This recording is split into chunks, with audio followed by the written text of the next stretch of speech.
450 not cranking up? Is it just clicking when you hit the start button? More than likely, it's the starter solenoid if the battery's charged.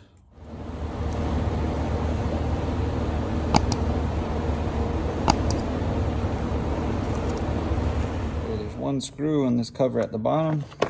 Pop it off. There's your battery. Over here to the side, you got some fuses.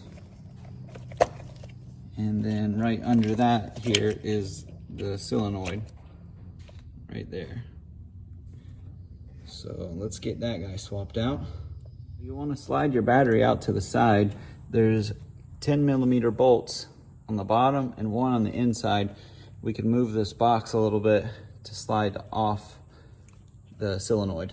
With the box out, we can slide this off. Mine's pretty corroded on there.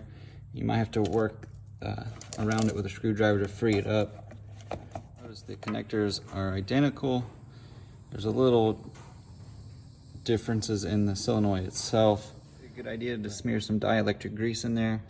This is going to be kind of exposed to the elements out here. So now we just do the reverse, put everything back. We got the solenoid on there, so here we go. The new solenoid's even labeled B for battery and M for motor on the actual solenoid. So you can just follow the wire from the battery and that's pretty easy. All right, so we got it pretty much reassembled. Everything's tightened down.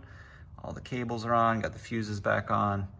So we need to charge the battery because I accidentally left the key on, and we'll give it a go.